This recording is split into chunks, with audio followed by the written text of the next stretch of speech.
How do you do it? I can't do it. Oh, Yeah. oh, at the end. Yeah, you should do that. You should do it. Hi, queers and straight people. I'm Opera Tang. I am non-binary. I go by she, they pronouns, and I'm a drag queen. Hi, folks with an X. My name is Max. I'm a musician, and my pronouns are he, they. I identify as trans-masculine. Hi everyone, my name is Sean. I'm a journalist. I identify as pansexual, and my pronouns are he, him. And this is the You Can Sit With Us podcast.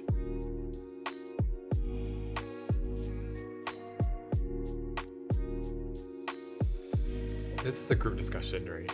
The teacher wants to answer. It's being 老师. forward and fearless. I guess to link to how we just were, it's just being unapologetically ourselves without impeding on anyone's freedom. Yeah, I totally agree with that. I think it's being authentic with yourself, like not just asking people to be authentic, but you yourself be authentic as well. And that goes into every area of your life, whether it's in your career or with your relationship with your friends. You need to be authentic. So yeah, that's what it means to me. Preach. I think I'll just echo everything they say. And also forward and fearless, this year's Pink Fest theme, right? Yeah, it's just echoing you, being authentically yourself in the face of discrimination, prejudice by society, by your family members. In spite of all that, being true to who you are and living your truth. Yeah. And as long as you're not harming other people, I think, yeah, you should have equal space in society as anyone else.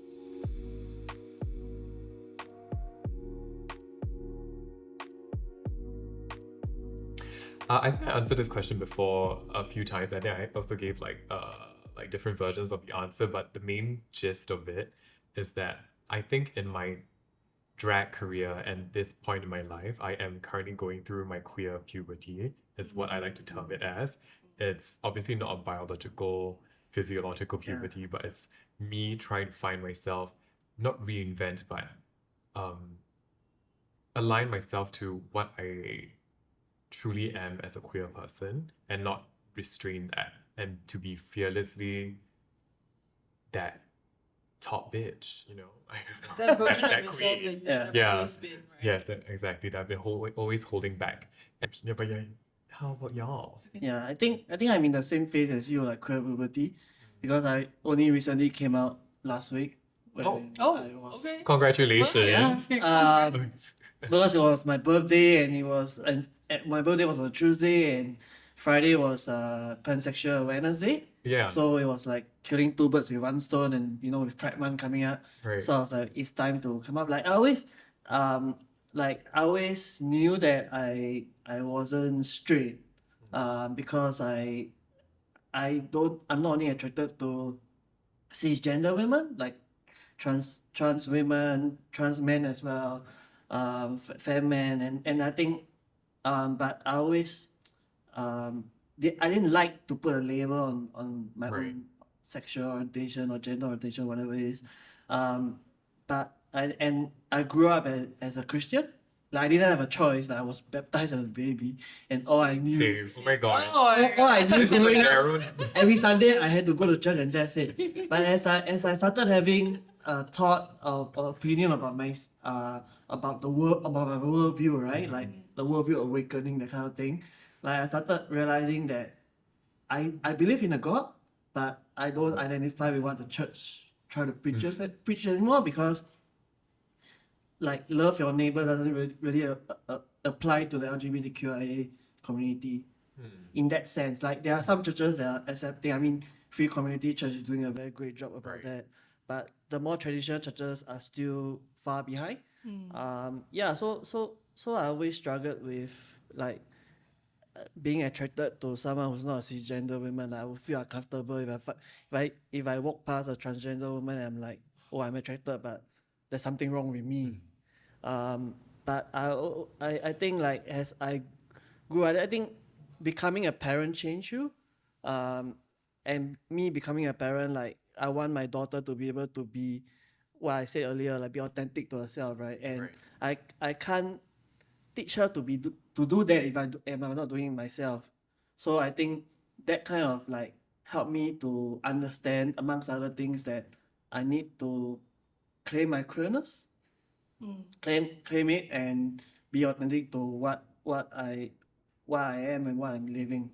You can be forward and fearless, but it's not so much about just like, can I say fuck it? You know, like You know. okay, no. That's all. That's good catch. I guess that conversation. Yeah.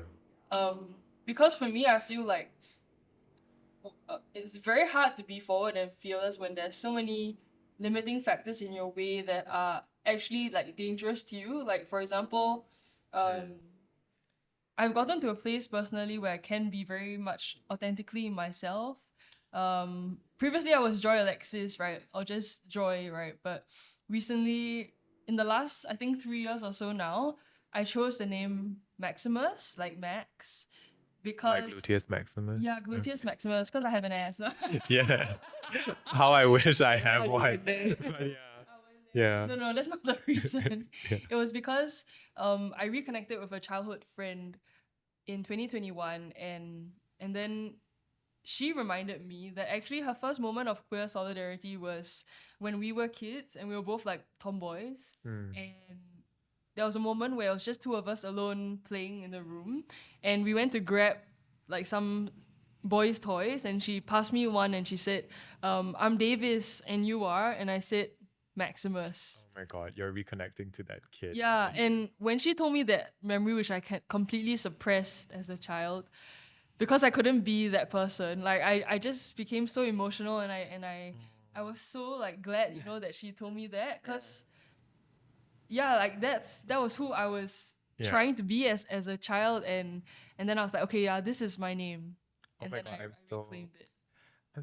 touched. Oh my god, I can totally vibe, because that was a story I wanted, like a very similar story. I think we're like the same people but three different forms.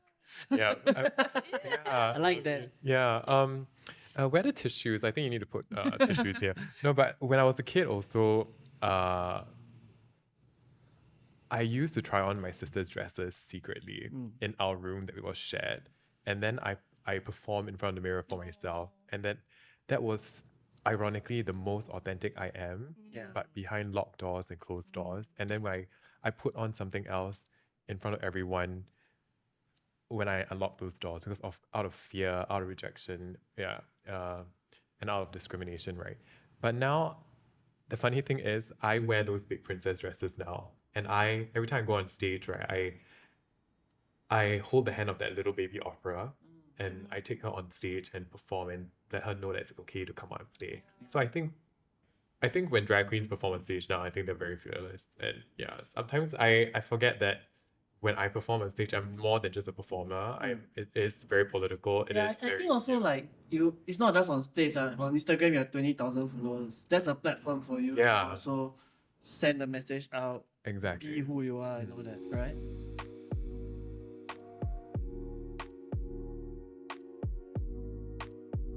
I go back to being a parent. I think there's a me pre-parenthood and me post-parent. Like being a parent, not post-parent. me being a parent, like I think me becoming a parent, kind of rediscovering a lot of myself, like you know, my own emotions, my relationship with my parents, and even my own like sexual orientation as well. I think that kind of explore, because I think with that catalyst of being a parent, like with a child now, like I want her to grow up into a world where one day if she wants to be a drag queen or she wants to become a man, we are fine with that, and we want her to be the first one to know, and we want her to come to us with being able to be comfortable to talk about it, be comfortable to be authentic, and I think it's a lot of relearning about my own life, and now like we talk about queer puberty, right? Like learning about being a queer person as well. I think that's still an ongoing journey for the rest of my life, I guess. I think talking about queer puberty and linking back to like being forward and fearless, personally for me now where I am as Max, I think ironically a big part of my own journey now is coming to terms with the fact that yes, I'm queer, but I still have to participate in this society that we live in, which is patriarchal, cis, heteronormative, capitalistic. And I always say this to myself, I will never become like a finance bro. But Six like, five blue eye. you know, like, oh, No diversify Bitcoins. your portfolio. Bitcoins. Nah, I'm not into Bitcoins. But I have no choice but to learn all these things because I need to be able to survive. You know, if I want to do the things I want to do, like I'm a music producer and I would love to have my dream studio and my dream home. But all these dreams are feel so impossible to achieve when there's so many laws that almost impede me from reaching this. Like, for example, you can only buy a house at 35 as a single person. If not, then you have to buy a condo or private property.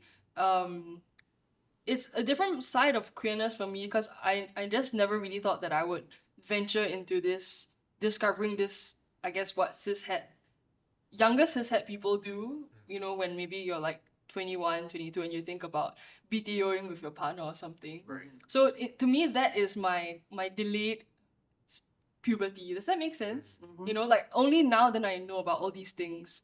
Because as a 16, 17, 18-year-old, that's like kind of the peak of all of our puberties, right? Right. That is when we as queer people, we start our journey. We ask ourselves, who are we? What do we want to do? How do we contribute to society? And because we are spending so much time during those few years discovering our identities, I felt like personally for me, I was lacking behind in so many things like finance, cooking. I can't drive yet. And because all these things seem very basic, you know, to like families, your traditional families, then I feel like I've gotten shamed quite a lot for it. It's like, what do you mean you can't drive? You're like coming to I 26. can't drive too. Can't drive too. Exactly. Yeah, We like, are all in the same boat. yeah, I love it. I love that we all. We're the same person, Same different people. fonts. Yeah, but I don't think I have a pivotal moment like this, like one thing that just changed my life forever.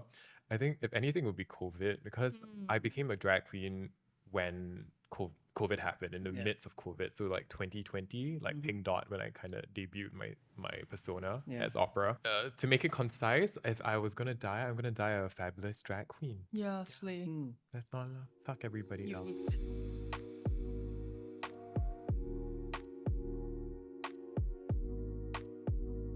Ooh, this is gonna be a long one. I think we realized we were on very similar paths. Yeah. So okay, we are of the majority race. You AFAB, AMAB, Christian, Catholic, baptized. Yeah. Anglican. Oh Okay, my god. okay, Yeah. okay. Baptized from a young age, cradle Anglicans, cradle Catholics, and indoctrinated from young about everything else. Well, I do believe that I'm grateful for the values that were inculcated into me, you know, like, We really shaped our moral compasses. right? Like, okay, like love. Like, I love love, we love love. Yeah. Love Yeah. is love, Yeah. you know, and And I'm very monogamous because of that. And I had to learn I learned a lot yes. of like shame and guilt Yes. from like sexual not positivity but negativity and like You're hopefully right. not even talking about it. But yeah, intersectionality. Abstinence, Yeah. absence. Yeah. I think a lot of it is also gender roles, right? Like, Yeah. you know, the man should bring home the bacon, put food on the table. The women should, you know, take care of the household and all that. And I think that kind of gender roles kind of like has evolved. Like me and my wife, like we try to co-parent rather than. I mean, there are some things that obviously I can't do as a man, but I think more or less we try to co-parent rather than stick to individual gender roles. A lot of women, like cis women or maybe even trans women, like they find it hard to leave their partners because they grew up with these gender roles that, you know, you should serve your husband, right? Like in the I guess in the There's Bible. there is a line they say it at weddings. In the Bible it says like women should serve their husband. And you're obedient to your husbands, yeah. yeah, and there's no other way around. Like husband, You actually take care of your wives, but what yeah, take care of your wife, but it doesn't Obedience, yeah. specify like what does take care mean. So I think that kind of, if as I think gender roles, I think I want to say gender roles are changing. I think people who are in my generation who are fathers are stepping up, and I think that's a good. I've always disliked the idea of following like strict rules. You know, linking back to what I said about being forward and fearless means to be unapologetically yourself as long as it doesn't impede on anyone's freedom. Mm-hmm. I feel like the whole being obedient to your husband thing, I wouldn't say I've like really personally seen it in my own context. Yeah. But maybe it's like in friends, families. It can really be very, very harmful to like the children. Yeah. Just to see, like, for example, the mother being so obedient to the husband and just almost like not saying Yeah. a word. Yeah. And if the child is being abused, most of the Yeah, time they then side with the you just keep quiet, husband. Yeah. right? Yeah. Which I is don't think unfortunate. that is. I think that is impeding on someone else's freedom. Yeah. And I don't agree with that. Yeah. I believe that all religions are valid and religions are put into place to help people like live a life. We are all we're all like sheep, right? Yeah. You know, in the Bible we use the idea of like the shepherd Yeah. and the sheep. We are like sheep. We don't know what is the right answer. We don't know what's the right way to live. And so when you follow a religion, it paves a way for you to live your life, and things in a way become more, set in stone. Yeah. Or even like out of religion, as a Singaporean, there's always like the Singaporean dream. You go to a good school, you graduate, you get a job, you get married, and you have Yeah. kids. The whole reason why these things are The set in 5 place, C's and all yes, that. Yeah. is so that it will be easier to live your life rather than find everything yourself. Yeah. But I think that's also the beauty of queerness, in that we have gone through this journey of like self. We're not like othered. I think building on that, being queer is actually our superpower. It removes us from the blinders in which the herd is being like blinded by, and it lets us see something apart from the structure that has been built for us, for them, for the majority, and not for us. So we are not allowed, BTO until we're 35, like insurance, all these legalities and bureaucracies that we're not, legal institutions that we're not entitled to because we're not straight and blah, blah, blah. It has made us, we have grown around it, be more creative, find our chosen families, find solidarity in each other, and we've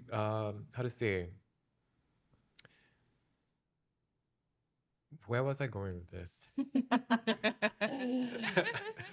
Yeah.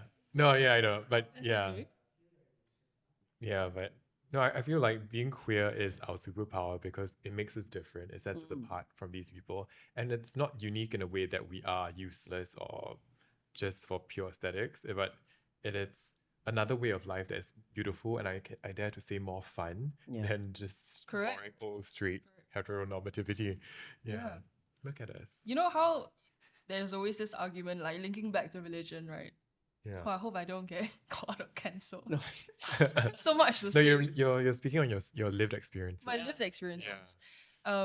This whole idea of queerness being unnatural, the whole natural and unnatural argument. Yeah. And I want to contrast it to like nature, like actual like flora, fauna. They always use this argument, like, oh, look at all the flora and fauna, like plants and animals, you need male and female to procreate, right? Yeah.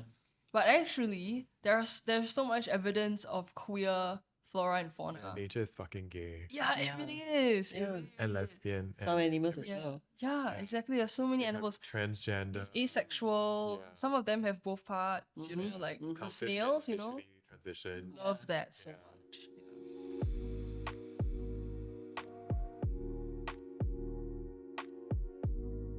I think for me, being a drag queen was the thing that actually helped me along my gender journey. It like I threw myself into the deep end and I can't fucking swim. And then I just learned to swim. Yeah. And then this persona has actually been that buoy, that life vest, that thing that kept me afloat Yeah. in this like water that is gender non-conformity and Conformity. yeah and only recently I identify as non-binary, and because I familiarize myself with the term, and I'm okay with people if they don't understand it. It's not for them to understand. It's for me to understand and for me to express myself. So drag has really brought me along that journey to explore different forms of gender expression. Yeah. And being okay with being anywhere on the spectrum, because previously I just identify as a cis gay man, Yeah. but now I'm like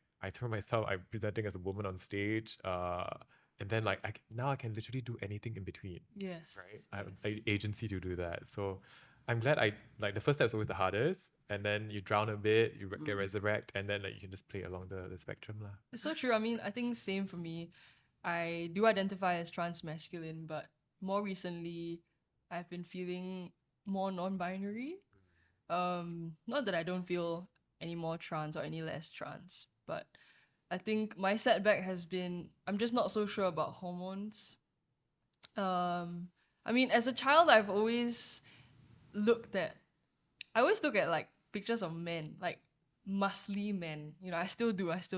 Like I love the Calvin Klein ads and everything. Same. Like, I still look at. For different reasons maybe. My girlfriend is like, you look at men, you don't look at women. Should I be worried? No, but it's not because I want to be with them, because I want to be them. Oh, okay, that's what I And- told my parents. Okay, yeah. Yeah, but like, it's tough because it will be another big change for me to go through like hormone replacement therapy, and well, I'm a singer, so my voice will be affected, Yeah. and I can learn how to sing again, but I do feel like I am currently going through one of the biggest setbacks in itself. Like I'm definitely gonna go for top surgery, for sure, and I've known since I was a kid, but I just somehow like T is a question mark, and I don't have the answers to that right now. Yeah. Up to the point when on my birthday when I posted the Instagram post, not coming out, right? Like it was a struggle up to that point to post it, because I was asking myself like, do I really need to tell people? Do I really need to, you know, to have a label on my own sexual orientation? And I think coming up to the point of identifying as pansexual, so I was like, am I really pansexual? Am I bisexual? Or am I something else? And I think I had a lot of conversations with friends who are queer, or friends who are who have come up before, and I think it's a lot of them is like, you know, if you don't want to announce it, it's fine. Like you don't need to have a label on yourself. But I think like for me, ultimately, when I pressed post, it was understanding that I needed to be authentic. I needed to claim my queerness again. And I think like it's like I think up to the point where I press post, it was like it's my birthday. I can talk about other things else. I can write about other things else. I can, you know, like do like a normal birthday post. But I think this birthday post, I wanted it, and I knew that it needed to be something different. And deep down inside that I needed to tell the world. Yeah. I love that you really just claim your queerness. Yeah. And I think I don't turn on the notifications on Instagram, right? Like I just post it, and then I didn't look at it for like the next 4 days, Oh dear. because I was afraid. I was like, is there gonna be homophobic comments? Is there gonna be like You made you are- it if you have. yeah, is there gonna be like you are not this, you are not that, or you don't understand what it means, that kind of thing? But I think like even if I look at it, I got messages. People who I never spoken to in a while, or people who, you know, like don't really comment on my Instagram stories or posts, right? They just text me, and they're like, you know, brave of you to do it. Like I understand you do it. And people who I never thought were allies, Yeah. I think I can call them closeted allies, right? Like I realized they were allies when I came out. So I think there are more people who are there in support for us Right. than we imagine. Yeah. Awareness is very important because we have been suppressed and repressed Yeah. like our whole lives. And now, I mean, people would think like you don't have to claim that you're straight because literally you claim it every day. Yeah. And then it's very important.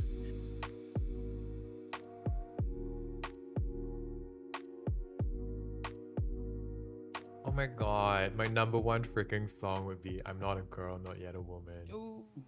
Oh my god, I've performed many times in drag to that song, and every time it always hits me hard in the heart. Because literally the lyrics, I'm not a girl, not yet a woman. Mm.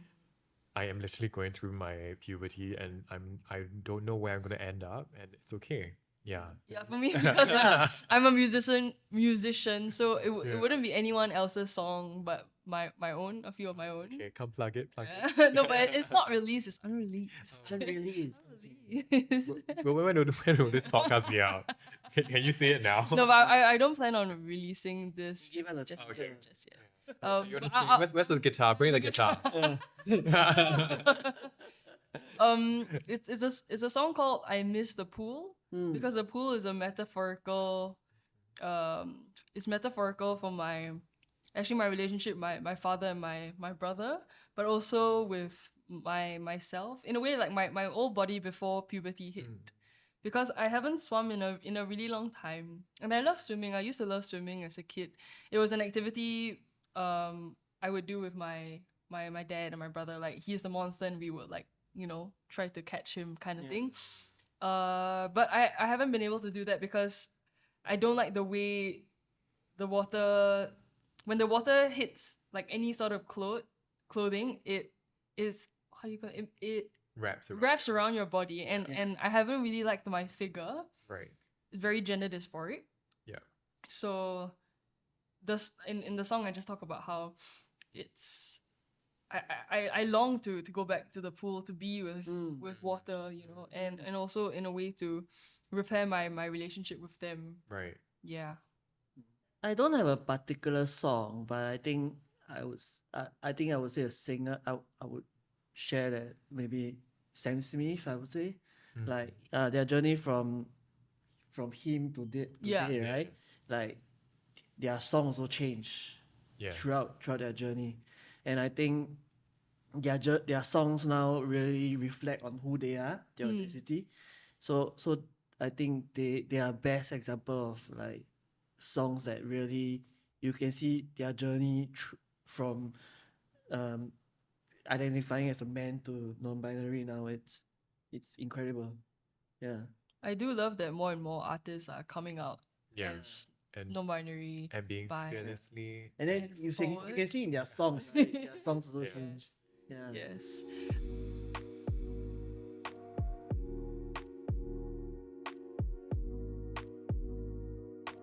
Recently came from one of Alfonso's play, Wild Rice.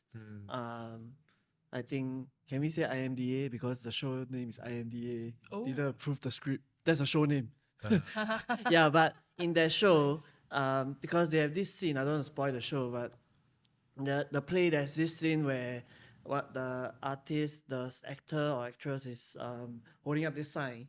And I think it really means a lot because I'm a journalist, and it means a lot to my work as well. Because I think it says, I'm paraphrasing it, but I probably need to find the exact line. It says, freedom of expression doesn't exist if there's no freedom for everyone else. So how the show came about was he had trouble getting IMDA to approve of his scripts.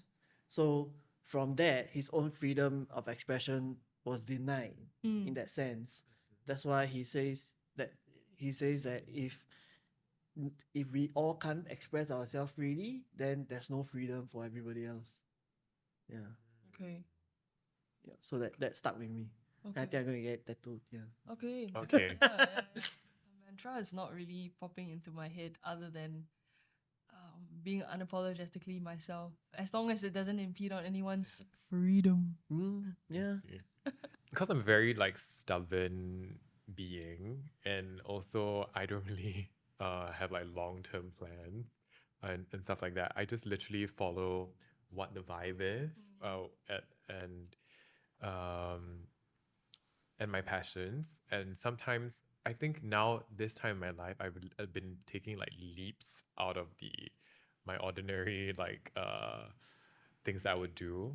And the mantra that I would follow and tell myself is that the first step is always the hardest. And like being a drag queen, starting my own business, being a full-time drag queen, all these things I didn't like have experience for and everything. It's literally imposter syndrome like taking over, but the first step is always the hardest. Just do it. I threw myself in the deep end, and if I drown, I mean, I think there's always people there, lifeguards there to pull you out of it, right? But once you get past that first step, right, everything else is much easier. You're so right. Yeah.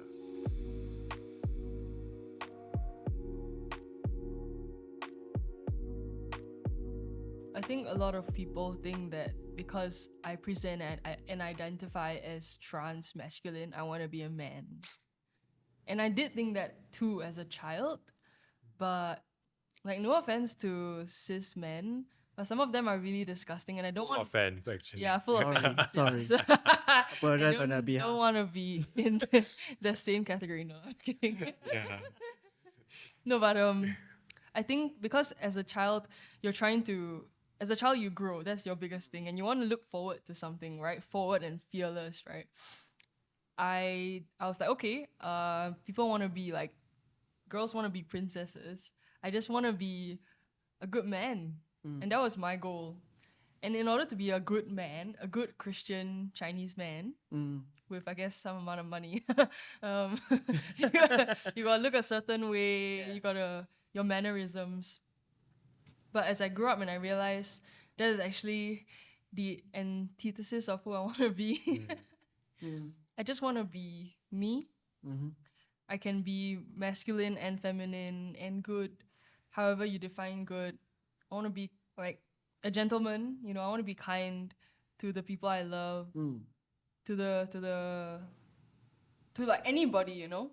And yeah, I don't want to be a man anymore. And I think that's quite a big thing for me to say, because you know, as a child you grow up and you have these dreams.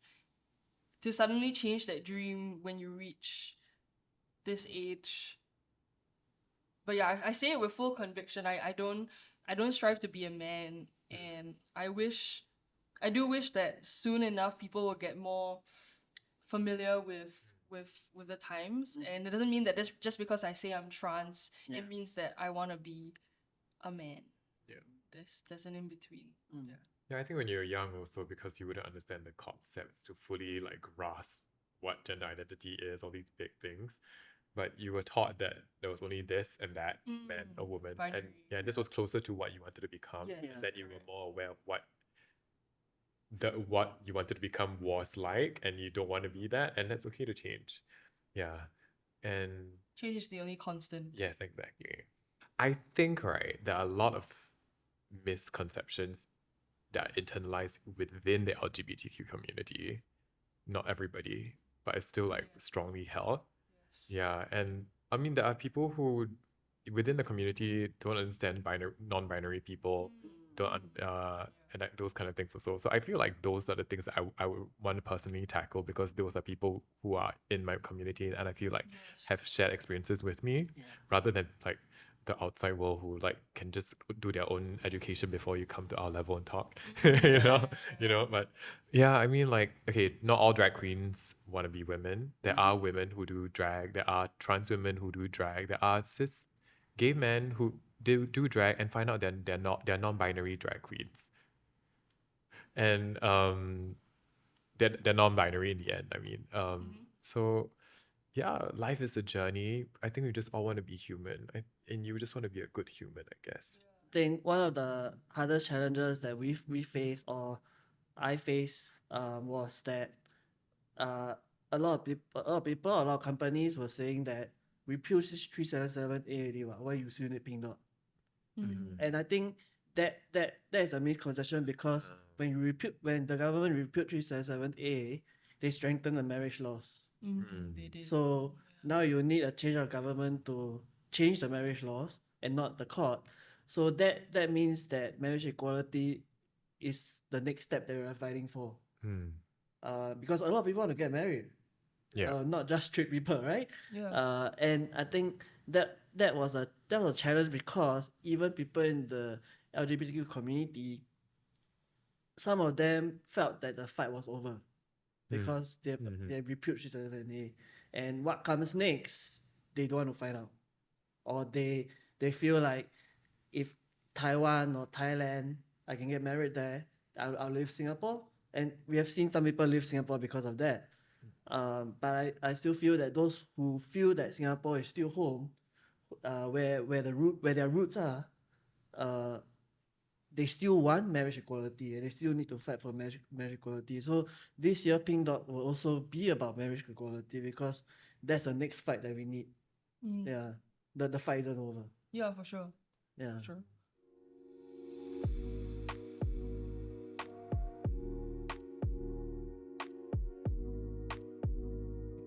I think it was, for me, it was when I was in JC. And then I had a chosen family, good support group of friends around me who celebrated me for who I was. And I realized that this is something that I don't want to say capitalize on, but like make the full use out of, that other people may not have, which was to be queer, in and of itself is to be different and of a minority, so you have that lens already, and to be more empathetic, to be more open to different paths of life, ways of life, and to be more compassionate, I guess. Yeah. For me as a music producer, I realized that I had this big fear coming out of school. How am I gonna put my name out there? I don't really like to. I'm not very flashy. I Same. realized. Yeah, sure. Yeah. I realized that a lot of people were finding me. Artists were finding me because I was queer trans masculine, and they felt safer with a queer trans masculine music producer rather than going to. I mean, there's so many music producers in Singapore, right? But a lot of them, the demographic is mostly cis men. And I felt very grateful for once in my life that I was trans. But also because, being that way, I really do make sure I provide a safe space for them. Yeah. I think as a journalist and an activist as well, I think coming out also helps me to be stronger in my message as well, and really push forward that equality really need to exist in this country. Like it's in our pledge, it's in our everything, but true equality still doesn't exist yet. And I think with my with my family, with a daughter and with a wife, I think also like I got some messages from straight families and straight couples or that, and I think they also feel like it's something that the family. I think the point is that the family nucleus is changing. We can't deny that the family nucleus is changing. It's not just man, woman, and kids anymore. It can be two moms, two dads, and I think that is something that we will see more in the future. Yeah. I mean, it's hard, right? Because we talk about impeding on people's freedoms. I'm pretty sure Christians genuinely believe, some of them genuinely believe that if you don't follow the not cishet ways, you will go to hell. Like, how are you gonna change their minds about this whole outside of the nucleus? I would love for recognition for families, two moms, two dads, non-binary parents, but I always wonder how we're gonna see past these other groups. I think that's a good point. But the fight for 377A didn't happen overnight for it to be repealed. And I think the conversation needs to continue to need to be ongoing, because ultimately things will change. I believe things will change because we saw that with 377A, and without the ongoing conversation, without people fighting for it, things will be stagnant. And the more we have conversation like this, or even with people in who have the power to change things, then the more change will happen. Like, change is not going to be incremental. Like our own journeys, it wasn't like a straight path. It was up and down and everything. Roadblocks. So definitely we will get there. Giving rights to the LGBTQ community takes rights away from existing groups, which is not true, because that's not what equality is. Equality is having the same rights bestowed to the majority towards a marginalized group of people that do not have access to those rights, and those people are us, right? Housing, medical, marriage, everything, a lot of things. Workplace discrimination, those kind of things too.